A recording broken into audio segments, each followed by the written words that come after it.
I'm Edie Lush, and I'm here in the Hub Culture Pavilion in the Maya Riviera. Absolutely delighted now to be joined by Ambassador Wayne, the ambassador from the United States to Mexico. Tell me what your message has been here at the WEF. Well, I think part of the message is the importance of the Mexico-United States economic relations, the dynamism in this relationship, and how that relationship builds in North America, but also with all of Latin America and across the Atlantic and across the Pacific also.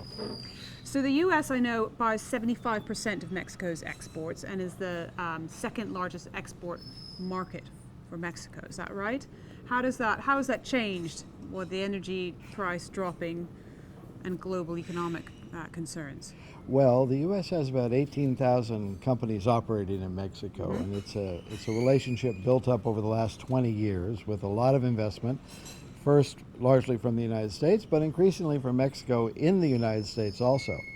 And what's happened is since the 2008 recession, that relationship has grown each year, about an average of 5% overall, and has now reached 550 plus billion a year. That's $1 million a minute in that relationship, and it's still growing. In the last few months, there were a number of sizable announcements of new U.S. investment in Mexico. So, though the lower energy prices have certainly hit Mexico and its budget, they have not at all dampened the economic relationship between the two countries. I believe there are some announcements from some automotive companies in the last couple of weeks, including Ford. Is that right? Ford, and a couple of months before that in January, General Motors, and then Goodyear Tire recently. So it's about $5 billion worth of investment.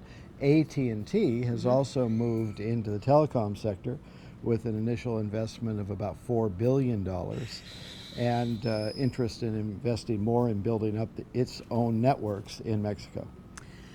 I wonder if we could talk a little bit about what you think is the most surprising thing that's happened since you've been here. What has surprised you about the relationship between the U.S. and Mexico?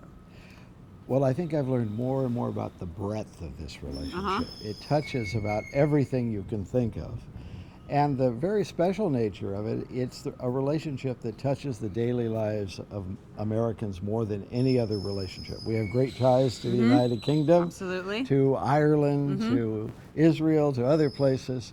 But here there are 32 million, at least, Americans who have Mexican heritage.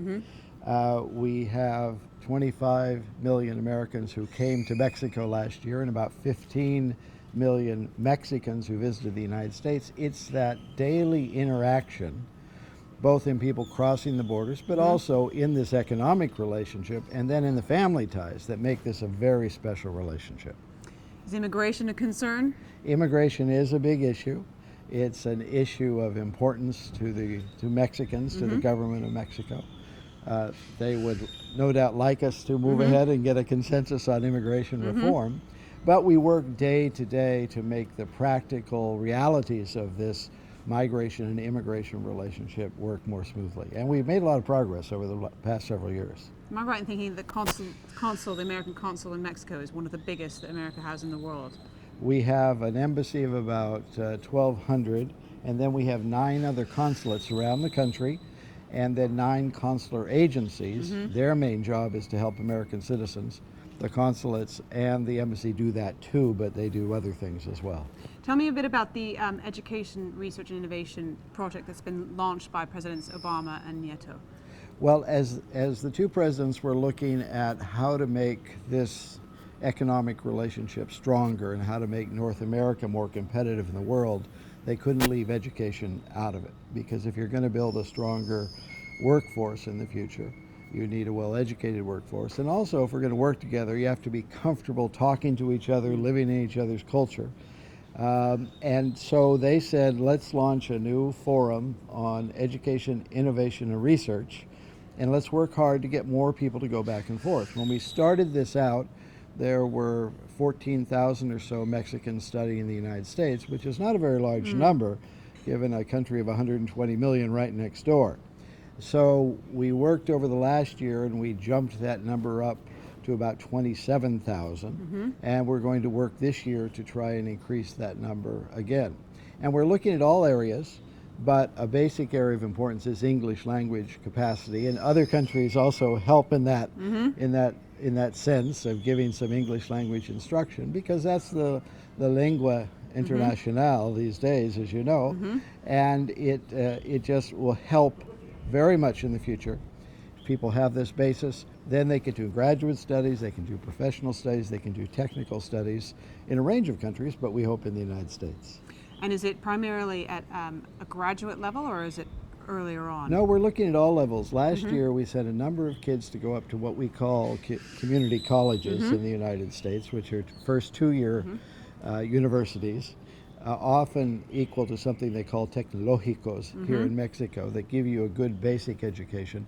And that's to sort of get them up to speed in the use of their English and also comfortable living and working in the United States, with the hope they will come back at another time. We also have some high school level exchanges, which we try to encourage very much. And we're looking for all sorts of ways to go to the future. One of the things we're talking about here is the importance of public-private partnerships to make this happen. That the private sector also has an interest in building this common basis between the two countries. And so we're looking to partner with them on scholarships and programs. And anyone you've spoken to yet about that? I've spoken to practically everybody I meet about that. I actually just came back from California. I was there. My home state. Is that right? Me too. Well, there you go. There we are. Okay. And so I spent last Friday at Berkeley and Stanford working on these economic/education connections, and then I spent Monday talking to a number of high-tech companies in the Bay Area, also with the importance of building ties, because there are an emerging class of young, smart entrepreneurs, inventors in Mexico coming out of their universities. They don't have the access to the kind of venture capital mechanisms that we have in the United States, so we're trying to build up those ties too. Ambassador Wayne, thank you so much for stopping by the Hub Culture Pavilion here in the Maya Riviera, and I'm Edie Lush.